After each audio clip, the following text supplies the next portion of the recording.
ഇതിനകത്തോട്ട് കയറിയപ്പോൾ തന്നെ എന്നെ അട്രാക്ട് ചെയ്ത ഒരു മരം, അതിൻ്റെ താഴോട്ടുള്ള ഭാഗവും മുകളിലോട്ടുള്ള ഭാഗവും ഭയങ്കര ഡിഫറൻ്റാണ്. ഇത് ഏത് മരമാണെന്ന് നിങ്ങൾക്ക് അറിയാമെങ്കിൽ ഒന്ന് കമൻറ്റ് ചെയ്യുക. ഞാൻ കുറേ നേരമായിട്ടൊരു മ്യൂസിക് കേൾക്കുന്നു, ഒരു കാടിന് പറ്റിയ ഒരു അറ്റ്മോസ്ഫിയർ മ്യൂസിക്, അല്ലെങ്കിൽ നമുക്കിത് വാക്ക് ചെയ്ത് നടന്ന് കാണാൻ എൻജോയ് ചെയ്യാൻ പറ്റിയ ഒരു ബാക്ക്ഗ്രൗണ്ട് മ്യൂസിക് പ്ലേ ആവുന്നുണ്ട്. ഇത് എവിടെ നിന്ന് പ്ലേ ആവുന്നെന്ന് നോക്കിയിട്ട് ഞാനിപ്പോൾ കണ്ടുപിടിച്ചു.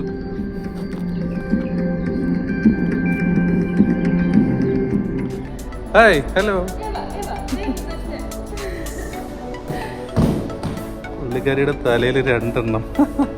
അപ്പോൾ കേസ് ഇതിൽ നിന്ന് മനസ്സിലാക്കാനുള്ള ചിത്രശലഭം കഴിക്കുന്നത് ഓറഞ്ചാണ്. ഓക്കെ, ചിത്രശലഭം ഒരു ചെറിയ പുള്ളിയല്ല. ഹായ്, നമസ്കാരം. മിസ്റ്റർ മോങ്ങിയുടെ പുതിയൊരു എപ്പിസോഡിലേക്ക് എല്ലാവർക്കും സ്വാഗതം. ജീവിതത്തിൽ ഒരു പ്രാവശ്യമെങ്കിലും ചിത്രശലഭങ്ങളുടെ പുറകെ ഓടാത്തവർ ആരും തന്നെ ഉണ്ടാവില്ല. ഞാനും ഒരുപാട് പ്രാവശ്യം ഓടിയിട്ടുണ്ട് ചിത്രശലഭങ്ങളുടെ പുറകെ. ഇന്നും ഞാൻ കുറച്ച് ബട്ടർഫ്ലൈസിൻ്റെ പുറകെ ഓടാൻ പോവുകയാണ്. ഞാനിപ്പോൾ നിൽക്കുന്നത് ഷാർജയിലുള്ള ബട്ടർഫ്ലൈ പാർക്കിലാണ്.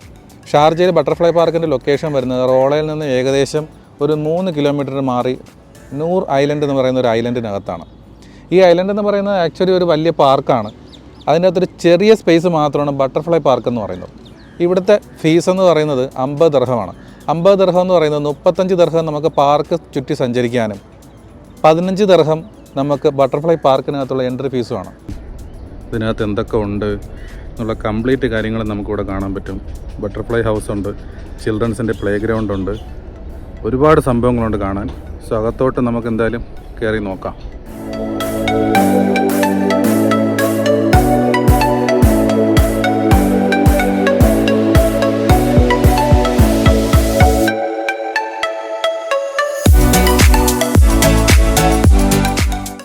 ഇതിനകത്തോട്ട് കയറിയപ്പോൾ തന്നെ എന്നെ അട്രാക്ട് ചെയ്ത ഒരു മരം, അതിൻ്റെ താഴോട്ടുള്ള ഭാഗവും മുകളിലോട്ടുള്ള ഭാഗവും ഭയങ്കര ഡിഫറൻ്റാണ്.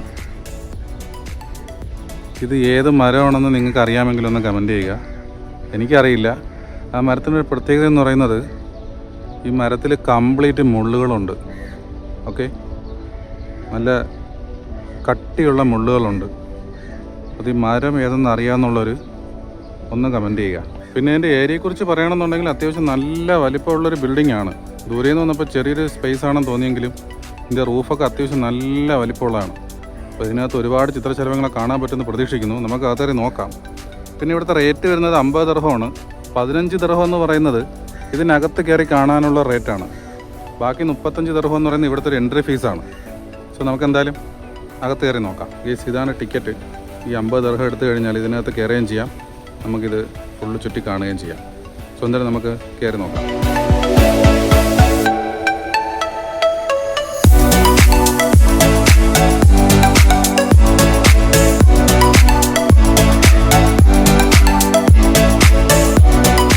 ഗേസ് ചിത്രശലഭത്തിനെ കഴിക്കാൻ വേണ്ടിയിട്ട് ഓറഞ്ചും പഴവും ഇവിടെ അടുത്തൊരെണ്ണം ഇരിപ്പുണ്ട്. ആശം പറന്നില്ലെങ്കിൽ നിങ്ങൾക്ക് ഞാൻ കാണിച്ചു തരാം.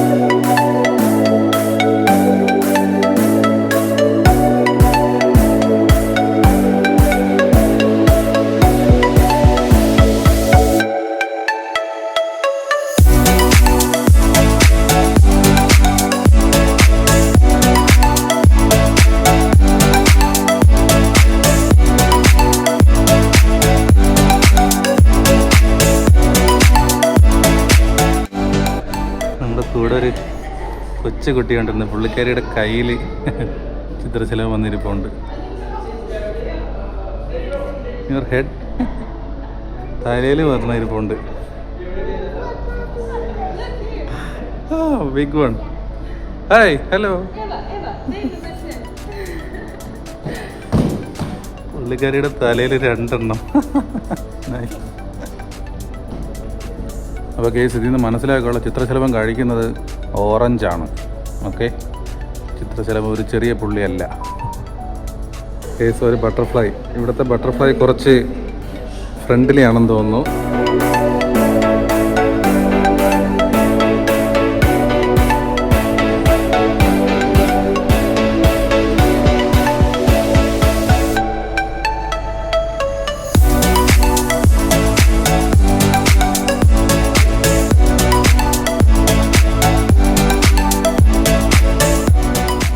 പണ്ട് ചിത്രശലഭത്തിനെ പിടിക്കാൻ വേണ്ടി നമ്മൾ ഒരുപാട് പാടുപെട്ടിട്ടുണ്ട്. ഇവിടെ വന്നാൽ മതി, നമ്മളെ പുറത്ത് ഓട്ടോമാറ്റിക് അത് കയറിയിരുന്നോളൂ.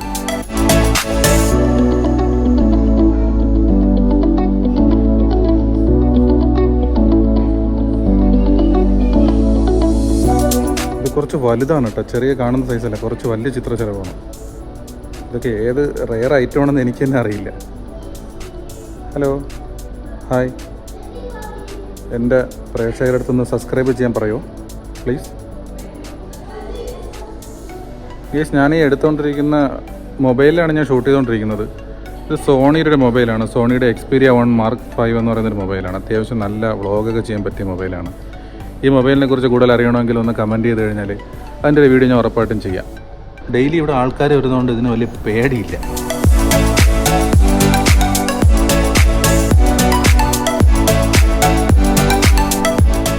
നമ്മൾ ചെറിയ ക്ലാസ്സിലൊക്കെ പഠിച്ചിട്ടുണ്ട് ചിത്രശലഭം എങ്ങനെയാണ് കുഞ്ഞുങ്ങൾ ഉൽപ്പാദിപ്പിക്കുന്നതെന്ന്. അതിൻ്റെ പ്യൂപ്പയൊക്കെ കറക്റ്റ് 1-2 പ്യൂപ്പയൊന്നുമല്ല, ഒരുപാടെണ്ണം. അതിൽ വിരിഞ്ഞ് കഴിഞ്ഞതും ഇനി മുട്ടയിട്ട് വച്ചേക്കുന്നതും 1-2 ചിത്രശലഭങ്ങളെ നമുക്കകത്ത് കാണാം ഈ സ്പേസിനകത്ത്.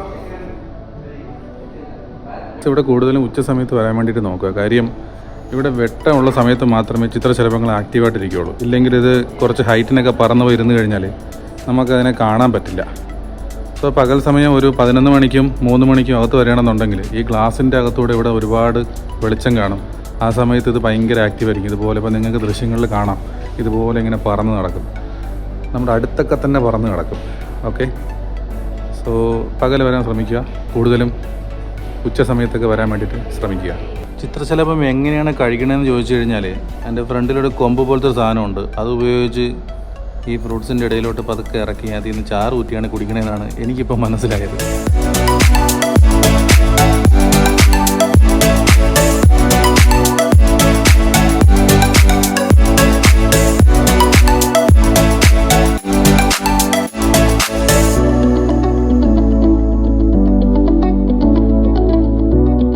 ഇതെല്ലാം ഒറിജിനൽ ബട്ടർഫ്ലൈസ് ആണ്, ഇവിടെ ഉണ്ടായിരുന്ന ബട്ടർഫ്ലൈസ് ആണ്. നിങ്ങൾക്ക് ഈ ഗ്ലാസ്സിനകത്തൂടെ ആയതുകൊണ്ട് എത്രത്തോളം വിസിബിലിറ്റി കിട്ടുന്നു എന്ന് എനിക്കറിയില്ല. പക്ഷേ ഇവിടെ ഏകദേശം ഒരു 10-50 എണ്ണത്തിനോട് പുറത്ത് സ്റ്റഫ് ചെയ്ത് വെച്ചിട്ടുണ്ട്. അത് ഇവിടെ ഉള്ളത് തന്നെയാണ്. കാര്യം ഇവിടെ പേര്, ഈ ഐലൻഡിൻ്റെ പേരാണ് വെച്ചിരിക്കുന്നത്.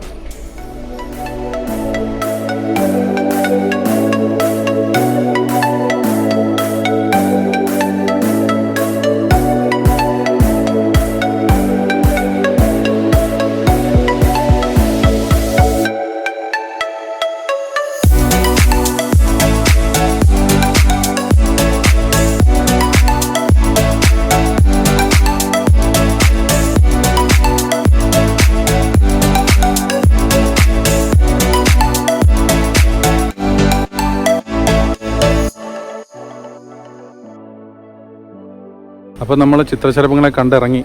ഇനി നമുക്ക് ഇതൊരു പാർക്കാണ്. ഈ പാർക്കിനകത്ത് എന്തെങ്കിലും വ്യത്യസ്തമായ കാഴ്ചകളുണ്ടെങ്കിൽ നിങ്ങളൊന്ന് കാണിക്കാം. അപ്പോൾ നമുക്കൊന്ന് പോയി നോക്കാം. നേരത്തെ കണ്ട മരം പേര് മറക്കണ്ട. ഇതൊരു ഐലൻഡ് ആയതുകൊണ്ട് തന്നെ 4 സൈഡും വെള്ളമാണ്. ആ ഒരു പാലത്തിൽ കൂടെ, നമ്മൾ കയറി വന്നൊരു പാലത്തിൽ കൂടെ കയറി മാത്രമേ ഇവിടെ വരാൻ പറ്റൂ. എൻ്റെ സൈഡിലോട്ട് ഇറങ്ങിക്കഴിഞ്ഞാൽ കാടിൻ്റെ അറ്റ്മോസ്ഫിയർ മാറി, നേരെ സിറ്റി ലൈഫായി. ഇത് ഷാർജയുടെ മറ്റൊരു ഭാഗമാണ്. ഇവിടെ ഈ കയറ് വലിച്ച് കെട്ടിയിട്ടുണ്ട്, അതുകൊണ്ട് നമുക്കിത് എന്തായാലും കടന്നു പോകാൻ പറ്റത്തില്ല. സോ വെള്ളത്തിലൊന്നും ഇറങ്ങാനുള്ള സ്കോപ്പൊന്നുമില്ല. 4 സൈഡ് നോക്കിക്കഴിഞ്ഞാൽ ഒരു ബീച്ചിൻ്റെ സൈഡ് പോലെയൊക്കെ ഒരു ഫീലുണ്ട്. അവിടെ നിന്ന് ഇങ്ങോട്ട് മാറിയപ്പോൾ നല്ല കിടിലം വെയിൽ. കറങ്ങിത്തിരിഞ്ഞ് വന്നപ്പോൾ ഇതെന്താ സംഭവം, ചെറിയൊരു മ്യൂസിക് കേൾക്കുന്നുണ്ട്.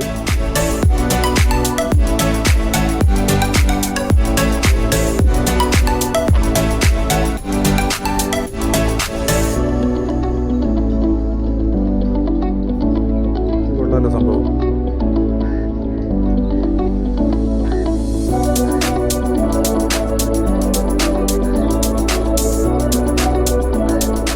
നിന്ന് തന്നെയാണ് മ്യൂസിക് കേൾക്കുന്നത്. അവരിവിടെ എവിടെയോ സ്പീക്കറൊക്കെ സെറ്റ് ചെയ്ത് മ്യൂസിക് ഇട്ടേക്കുകയാണ്. Something different. എനിക്ക് ഭയങ്കരമായിട്ട് അട്രാക്ട് ചെയ്തൊരു സാധനം. കാര്യം ആഫ്രിക്കയിലൊക്കെ പോകുമ്പോൾ മാത്രം കാണപ്പെടുന്നതും നാഷണൽ ജിയോഗ്രഫിയിലും ഡിസ്കവറിയിലൊക്കെ കാണുന്ന വലിയ കള്ളിമുൾ ചെടി പോലത്തെ സാധനം. കള്ളിമുൾ തന്നെയാണോ എന്നറിയില്ല. Something different. ഇത് ഞാൻ വലുതായിട്ടെങ്ങും കണ്ടിട്ടില്ല. ആ കാടിൻ്റെ ഒരു ഭംഗി തന്നെ അങ്ങ് മാറ്റിയത്.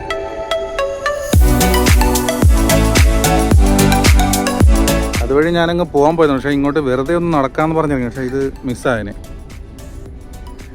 നല്ല രസമുണ്ട്. താഴെയുള്ള ചെടികളും എല്ലാം കൂടെ ആയപ്പോൾ നല്ല രസമുണ്ട്. ഇത് സംതിങ് ഡിഫറെൻ്റ് ആയിട്ടുണ്ട് ഈ ഒരു കൺസെപ്റ്റ്. അതും കള്ളിമുൾ ചെടി ഇത്രയും ഹൈറ്റിനുള്ളത് ഞാൻ ഇതുവരെ കണ്ടിട്ടില്ല. ടി വിയിലല്ലാതെ നേരിട്ട് കണ്ടിട്ടില്ല. ഞാൻ കുറേ നേരമായിട്ടൊരു മ്യൂസിക് കേൾക്കുന്നു. ഒരു കാടിന് പറ്റിയ ഒരു അറ്റ്മോസ്ഫിയർ മ്യൂസിക്, അല്ലെങ്കിൽ നമുക്കിത് വാക്ക് ചെയ്ത് നടന്ന് കാണാൻ എൻജോയ് ചെയ്യാൻ പറ്റിയ ഒരു ബാക്ക്ഗ്രൗണ്ട് മ്യൂസിക് പ്ലേ ആവുന്നുണ്ട്. ഇത് എവിടെ നിന്ന് പ്ലേ ആവുന്നെന്ന് നോക്കിയിട്ട് ഞാനിപ്പോൾ കണ്ടുപിടിച്ചു.